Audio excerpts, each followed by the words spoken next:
রত্নাদি, মেয়ের বিয়ের তোড়জোড় তো খুব চলছে নাকি? ট্রেনে উঠেই দেখলাম জানলার ধারে প্রায় ঝিমিয়ে পড়ে যাচ্ছে রত্নাদি। চোখ জুড়ে ঘুম। ব্যারাকপুর থেকে ওঠেন এই রত্নাদি, জয়িতাদি, ঋতু, আরও কয়েকজন। রত্নাদি সারাদিন কল করে কথা বলেন। কেউ ঘুমালে তাকে বকে বকেই উঠিয়ে দেন। সেই মানুষটা ঝিমোচ্ছে দেখে একটু অবাকই হলাম। হ্যাঁ গো, তোমার শরীর ঠিক আছে তো? বলতেই রত্নাদি মাথা নাড়িয়ে বললেন। আসলে কয়েকটা রাত ঘুম হচ্ছে না। আর মুখ পোড়া ঘুমটাকে দেখ, সকাল সকাল শক্তিশালী হয়ে যায়। ট্রেনে, বাসে, এমনকি ক্লাসেও পড়াতে পড়াতে যেন চোখ টেনে ধরে রাখতে পারি না আর।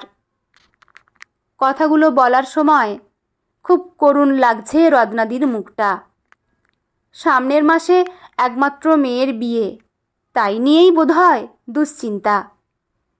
আমি বললাম, সবে খর্দা, তুমি ঘুমাও, অনেকটা সময় আছে।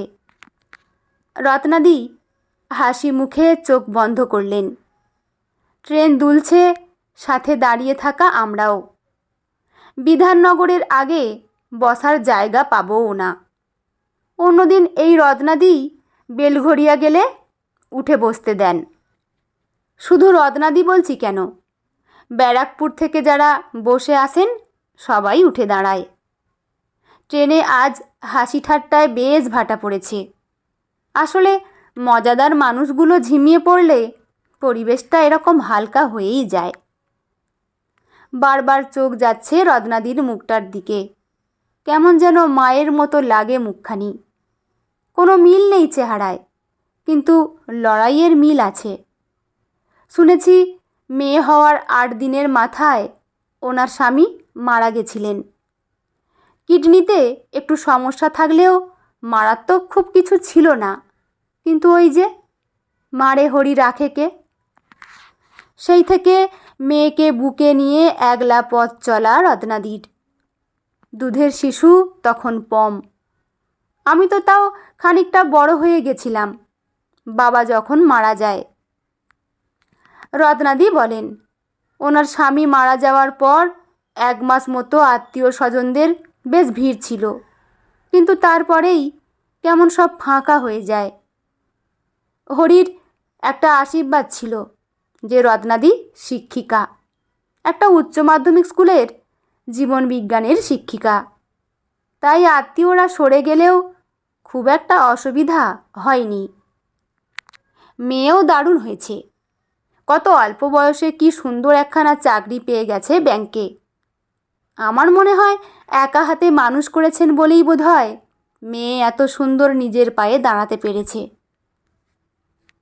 ওই বস তো এবার, আমি উঠে দাঁড়াই। ঘুমের মধ্যেও চিন্তা। আর ঘুমোবই না আমি। দেখলাম কথাগুলো বলতে বলতেই লাফ দিয়ে উঠে পড়লেন রত্নাদি। আরে হলো কি তোমার, বসো তো। এই তো দমদম ঢুকছে, বিধাননগর অনেক খালি হয়ে যাবে। আমি হাত ধরে টেনেও বসাতে পারছি না। অগত্যা রত্নাদির জেদের কাছে হার মেনে বসে পড়লাম। জানি খুব চিন্তা, লোকজন নেই, অথচ এত বড় দায়িত্ব। আমার কথা শেষ হওয়ার আগেই রত্নাদি বললেন, লোকজন প্রচুর এখন। ছোট দেওর, মেজ দেওর, জায়েরা, ননদ, আমার দাদা, কে নেই? এখন রোজই তাদের আসা যাওয়া। রত্নাদি বলছেন। আমি বললাম, বাহ, সে তো দারুণ ব্যাপার গো। কাজ বুঝিয়ে দাও সবাইকে, দায়িত্ব ভাগ করে দাও। আমি বলতেই রত্নাদি বললেন, সে কি দিতে হয় রে, সব যে যার মতো করে নিয়েছে। না না, কেনাকাটা, বাজার ওসব ভাবিস না আবার। ওসব আমরা মায়ে মেয়েই করছি, কিন্তু ওই যে নির্দেশ দেওয়ার জন্য আছে ওনারা। রত্নাদির বলা কথাগুলোয় আমি কিছুতেই বুঝতে পারছি না যে বিষয়টায় রত্নাদি খুশি নাকি বিরক্ত। আমি বললাম, নির্দেশ মানে? রত্নাদি বিরক্ত মাখা মুখে বললেন, আরে এটা হবে ওটা হবে এসব আদেশ। কেমন অচেনা লাগছে রত্নাদিকে। 5 জন লোক থাকলে 5 জন বক্তব্য তো রাখবেই, তাই বলে বিরক্ত হওয়ার কারণ দেখতে পারছি না। আর রত্নাদি মানুষটাও সেরকম না যে বিরক্ত হবে।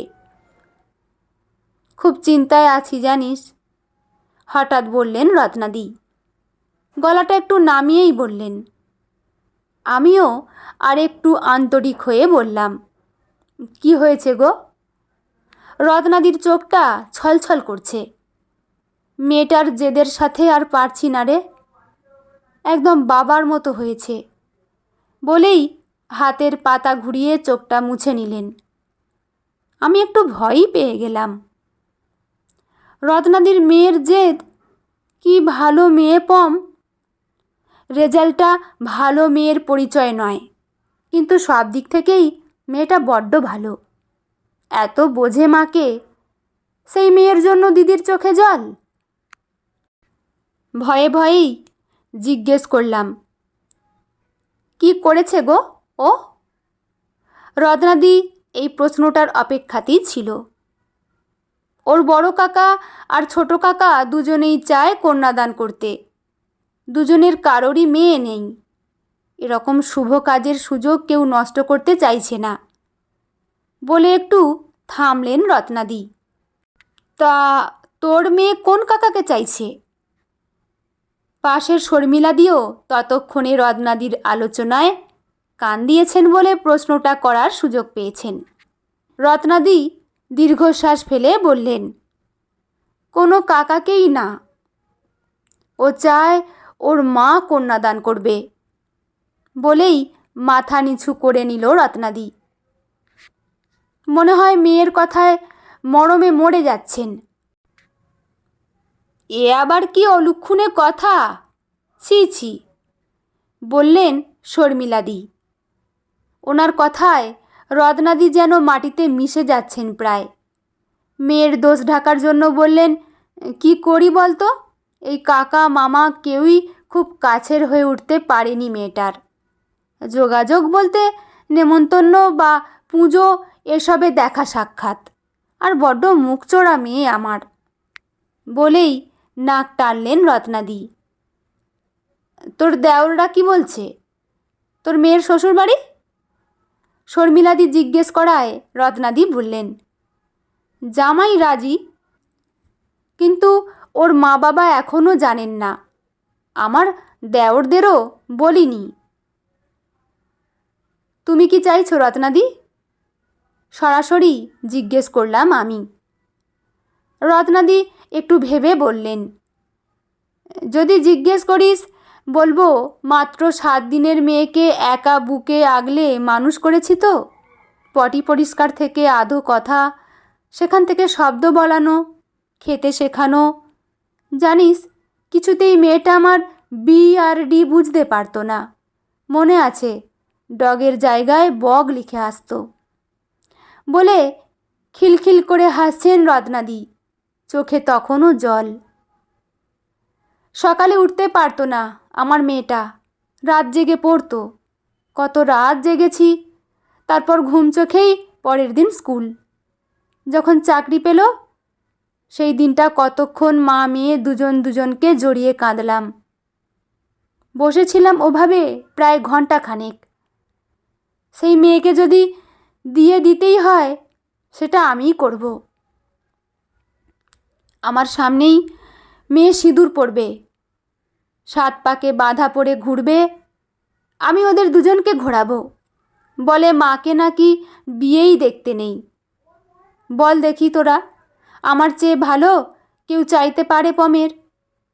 ওর কাকারা তো ভালো একটা কাজ করবে বলে করবে, কিন্তু আমি? আবার থামলেন রত্নাদি, গলা শুকিয়ে কাঠ। ব্যাগ থেকে জল বের করে খেয়ে বললেন, আমি প্রতিটা মন্ত্র মন থেকে পাঠ করব, ওদের মঙ্গল কামনা করব। কাকারাও করতো হয়তো। আমি বললাম, হয়তো করতো, কিন্তু ঠিক কতটা করতো রত্নাদি? ওরা দূর থেকে পমের বড় হওয়া দেখেছে, ওদের বাড়ির মেয়ের সাফল্যে খুশি হয়েছে, কিন্তু লড়াইটা দেখেনি বা করতেও হয়নি। সুতরাং লোকের ভাবনা ছাড়ো রত্নাদি, মেয়ে জামাই যখন রাজি, বসে যাও তুমি। নিজের হাতে মেয়েকে তুলে দাও ওর বরের হাতে। আমি যেন চোখের সামনে দেখতে পাচ্ছি দৃশ্যটা, গর্বে মনটা ভরে যাচ্ছে। মনে হচ্ছে, ইস, যদি পমের মতো আমার সাহস থাকতো, আজ আমার মাও আমার কন্যাদান করত।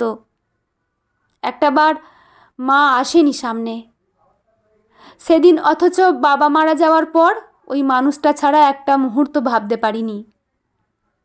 মা, সে কি ভেবেছিল নিজের কথা? 33 বছরের মহিলা শখ আহ্লাদ ছেড়ে লেগে গেছিল 2 বোনকে নিয়ে। ব্যবসা, মেয়েদের পড়াশোনা, কত রাত মাকে জেগে থাকতে দেখেছিলাম। অথচ সেই মানুষটাকে একবারও বিয়ের মণ্ডপে আসতে দেয়া হয়নি। হয়নি কখনো বলে যে কখনো হবে না এমন তো নয়। আমি নাই পারতে পারি, কিন্তু পম তো পেরেছে। অমন নিয়মগুলো এবার তাসের ঘরের মতো ভেঙে যাক। রত্নাদি, তুমি কন্যাদান করো প্লিজ, বললাম আমি। পাশের শর্মিলাদির মুখে নিয়ম ভাঙার রাগ আর বৃতৃষ্ণা, মুখটা কালো। অনিন্দিতা, মেয়েটার যদি কোনো ক্ষতি হয়? রত্নাদি বলতেই আমি বললাম, তোমার কন্যাদান কে করেছিল? রত্নাদি বুঝে গেছেন কি বলতে চাইছি আমি, হেসে বলল, সব নিয়ম মেনে বিয়ে হয়েছিল রে আমার, কিন্তু কি হলো বল? আমি বললাম, 5 আঙুলের কপাল কেউ নিতে পারবে না, বরং কিছু ফাড়া থাকলে তোমার শুভকামনায় সব কেটে যাবে। দেখো, সব ভালো হবে। রত্নাদি হয়তো শুধুই একটা হ্যাঁয়ের অপেক্ষায় ছিল। সে যে কেউ হোক, হয়তো লোকে ছিছি করবে, সমাজ বাজে কথা বলবে, হয়তো আমারও পাপ হতে পারে, কিন্তু এরকম বোকা বোকা পাপ গায়ে লাগবে না আমি জানি। আমি চোখের সামনে দেখছি বিয়ের মঞ্চ, তাতে পাত্রের হাতে পাত্রীর হাত, সেটা উঠিয়ে দিচ্ছেন মা। কি শান্তি লাগছে মা আর মেয়ের মুখটা। কিন্তু আমি কেন পমকে আর রত্নাদিকে দেখতে পাচ্ছি না? কেন বারবার মা আর আমার মুখ মনে পড়ছে? অনেক বড় ভুল করেছি, কিন্তু পমের পাশে থাকব। ট্রেন দাঁড়ালো শিয়ালদায়। নেমে যেতে যেতে বললাম, দিদি, বিয়ের দিন সকাল থেকে থাকবো, নিজের চোখে দেখব তোমার ব্যস্ততা। বন্ধুরা, সত্যি কি এমনটা হওয়া উচিত? এমনটা হলে সত্যিই হয়তো খুব ভালো হতো, তাই না? আপনাদের মতামত অবশ্যই কমেন্ট বক্সে লিখে জানাবেন। লেখা অনিন্দিতা মুখার্জি সাহা, পাঠে আমি রিমি। দেখা হচ্ছে পরের কোনো গল্প নিয়ে। ভালো থাকবেন সবাই, ধন্যবাদ।